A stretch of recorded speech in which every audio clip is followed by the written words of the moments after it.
Now let's solve another passage based question which appeared in the GK section of your actual CLAT 2021 paper. Okay, so let's understand what is this passage talking about. There is really nothing new, not already anticipated in a distressed planet since the emergence of human species like 2 million years ago. So a long prehistory of interfaith dialogue. Okay, so that's what I understand now. Interfaith dialogue, okay, which means one religion talking to another religion about their faith. Okay, so interfaith dialogue entailing the reciprocal relation between religious tradition and the robustness of the very idea of being human and having rights precedes the recent UN movement of faith for rights. Okay, so this is what they expect you to know. Okay, the UN movement for faith for rights. Okay, now what is this? This is something that they expected you to know. So faith for rights is a movement that was started after 9/11. Okay, as it is also given here. This movement was mainly to make religion understand that religion can exist only if there are human rights. Okay, so religion has to coexist with human rights. So right to life is a human right, right? That is a freedom of right to freedom of speech and expression. Okay, that is again a fundamental right. Okay, a human right. So that can exist along with the religion, that should exist along with the religion. Okay, so religion cannot take away the human right. Okay, so if you bomb the other country, okay, just because you believe in certain religion, you are taking their human right, okay, which is right to life, okay, which is something that is against the environment of faith, against the environment of living peacefully. So religion has to coexist with human right. Religion cannot take away human right. Okay, they both has to coexist. Okay, you cannot be dogmatic about your religion, okay, and harm the others which do not follow your faith. Okay, so religion and human right, they have to coexist. Okay, faith for rights, that is what is a human movement, UN movement. Okay, so that's what you are expected to know before you start with this passage. The faith for right framework has finally been affirmed by United Nations system. The Office of High Commissioner for Human Rights promoted the Rabbit Plan of action in 2012. Okay, note that this happened after the end of Cold War, during globalization, and soon after 9/11. So this was the Rabbit Plan that started after 9/11. Okay, where human rights, it was said that human rights has to coexist with your religion. Okay, you cannot be so dogmatic about your religion that you take away human rights from people, okay, which is right to life. And this is faith for right is a continuation of this plan which was executed in 2012. So okay, so understand the link up between everything. The plan was a result of series of expert workshop on the prohibition of incitement to the national, racial and religious hatred, underlying legislative pattern, judicial practices and policy. Okay, so what was there in that plan? Prohibition. Okay, prohibition of what? Prohibition of racial, religious hatred. Okay, that was existing during that time. Underlying legislative pattern. So you make laws. Okay, you make laws which prohibit the racial and the religious hatred. Okay, that was something that was covered in the expert workshops of this plan.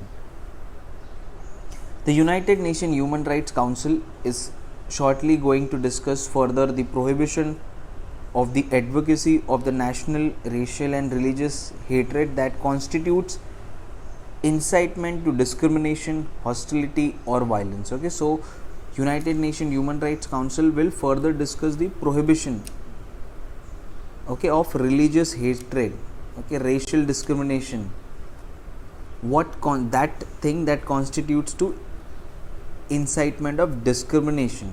So whenever you discriminate someone on the basis of religion, that is something that should be prohibited. Okay, and that's what United Nations Human Rights Council is working on.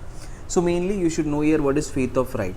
Okay, so what they expect you to know. Now they will not ask you question directly from the passage, they will ask you question from what they expect you to know. Okay, so know a little bit about Faith for Rights. So Faith for Rights aims to provide space across disciplinary dialogue between religions. Okay, so one religion is talking to other,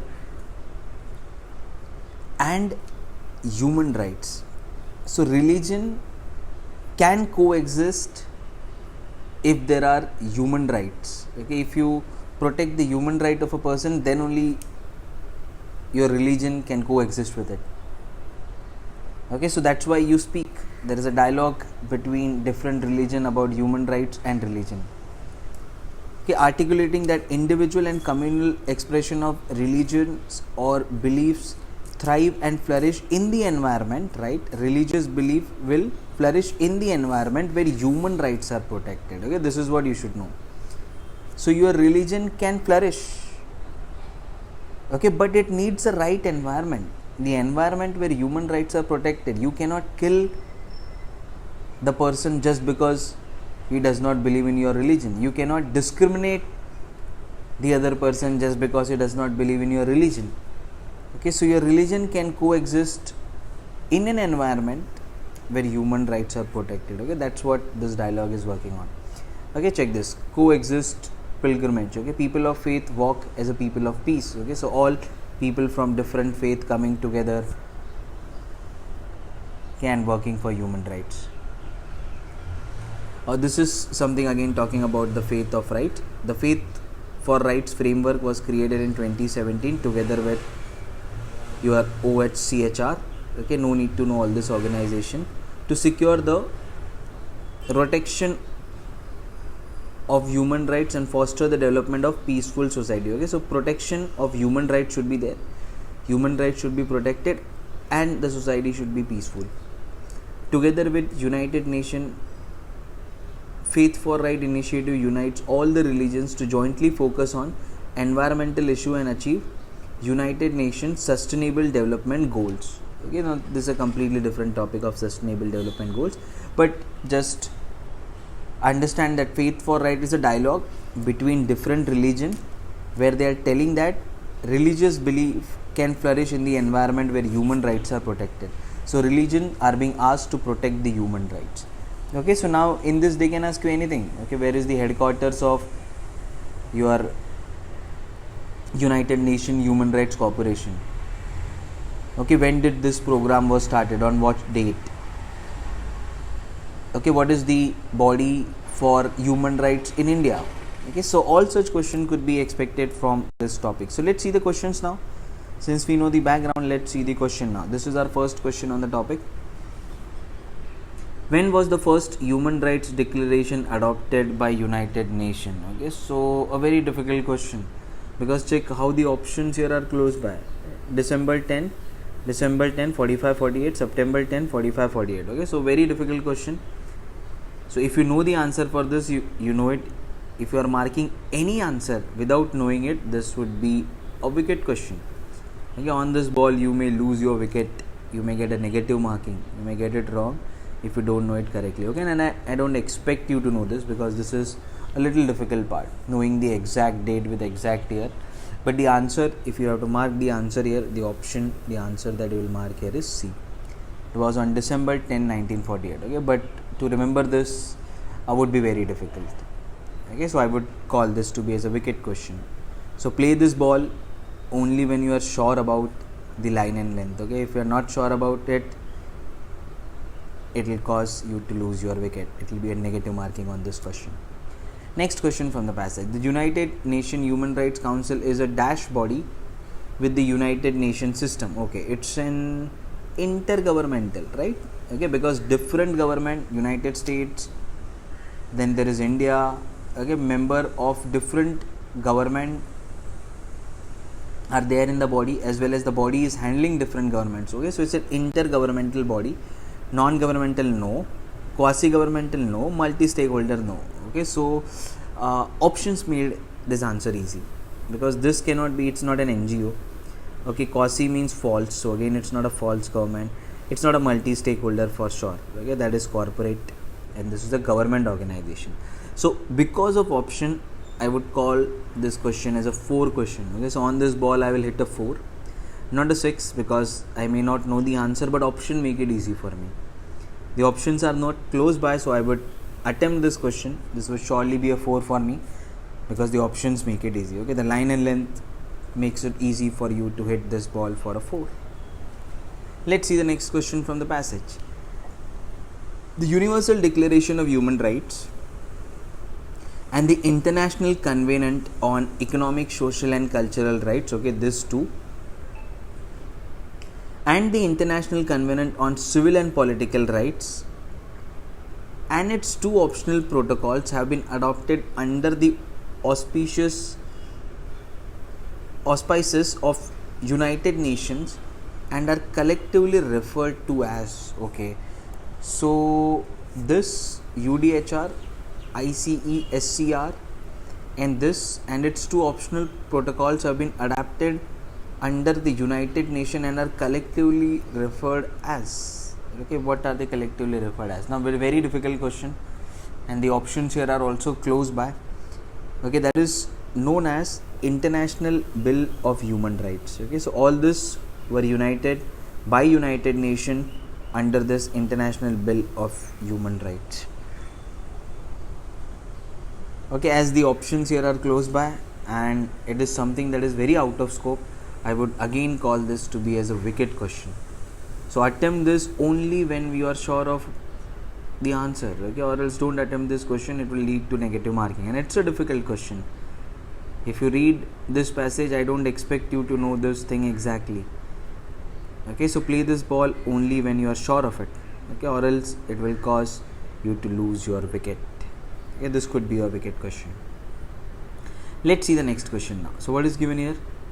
The objective of Faith for Rights is to provide space for cross-disciplinary reflection and the action on the deep and mutually enriching connection between religion. Correct. That's the objective of Faith for Rights. Okay, the religion has to coexist peacefully and they can flourish in an environment, okay, where there are protection of human rights. We know what is Faith for Rights talking about. So which of the following is not one of the commitments on faith for religion? Okay, which of the following is not the commitment for faith for rights? We know the commitment for faith for rights. So let's see. To prevent the use and notion of state religion to discriminate against any individual or group. Yes, that is actually the commitment. Okay, to prevent the notion of state religion, like the state will belong to my religion. Okay, not a secular state. Secular state means all religion are equal, but state religion means there is only one religion to the state. Okay, so this is a Muslim country. Okay, this is a Catholic country. So that's what you call for the state religion. So to prevent the use and the notion of state religion to discriminate against any individual or group. Correct. Okay, that's why they are coming to discriminate. People are being discriminated on the basis of their religion. Okay, countries are being discriminated on the basis of their religion. They want to prevent this. Exactly, that is what the Faith for Right wants. Okay, so this is, which of this is not? Okay, this is. So this is not my answer. They are asking me which of this is not a commitment. This is actually the commitment of Faith for Right. So not my answer. To revisit religious interpretation that appear to perpetuate gender equality and harmful stereotypes, or even to condone gender-based violence. Correct. To condone gender-based violence. Okay. To revisit religious interpretation means religious are being interpreted in a different way. Okay? For example, Muslims which are going into terrorism are interpreting jihad in a different way. Okay, so they want to revisit such religious interpretation. Correct. Okay, and tell different religions that they can coexist in an environment where human rights are protected. Okay, so correct. This is what is the commitment. To refine curriculum, teaching material and textbook to rectify harmful stereotypes. Correct. Okay, this is if there are teaching materials, okay, if there are curriculums, if there are textbooks which are teaching you different about your religion, okay, which will be harmful to the society, to the environment, that needs to be prevented. Okay, imagine why 9/11 attack would have happened. Okay, because the children are trained from the childhood Okay, they are given a curriculum in the textbook which is teaching them in that way, which are teaching them a different jihad. Okay, so that's why again they want to prevent this. So this is again a commitment by Faith for Rights. Okay, this has to be answered. Want to promote that. Okay, so promote this, no, they are not promoting religious dogmatism. Okay, dogmatism means you are mad about your religion. It is just not about you are believing in certain fact, but you are saying this is the only fact that exists. My religion is the only thing that exists. I believe in the fact, that's a good thing. Okay, but you are mad about it. Dogmatism means my religion exists, my faith exists, and nothing else can exist. They want to promote that? No, they want to prevent that. Okay, they want to prevent the religious dogmatism. Okay, so if you are mad about your religion and you don't think of other religion at all, you think of your religion is a fact, nothing else exists, they don't want to promote that. Okay, if they promote that, they are going against their commitment. They want to prevent that. Okay, they want to prevent that. So this is not a commitment. Clearly D is an answer. So on this question, I would be not hitting a 6 or a 4. This would be a defensive question. Defensive question means you will have to attempt this question.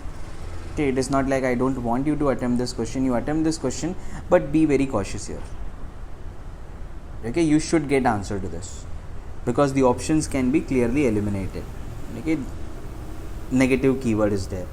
Whenever there is a negative keyword, I can easily eliminate the options and I know D is the answer here. Okay, so on this ball, you should be defensive. You will get the answer, but give it some time. In India, which of the following statutory organization is responsible for the protection and promotion of human rights? Protection and promotion of human rights. So there is a United Nations Human Rights Council, that is globally. In India, which is the organization that is looking for that? Okay, so National Human Rights Commission. Okay, so there are National Human Rights, not organization. Indian to hai nahi. National Human Rights Commission. Okay, not council. Answer here is B. Okay, so this is again something that I expect you to know. Why? Because we must be doing this in our static GK. Okay, various organizations which exist in India. So in that we do National Human Rights Commission. Okay, we are reading a lot of articles on this as well.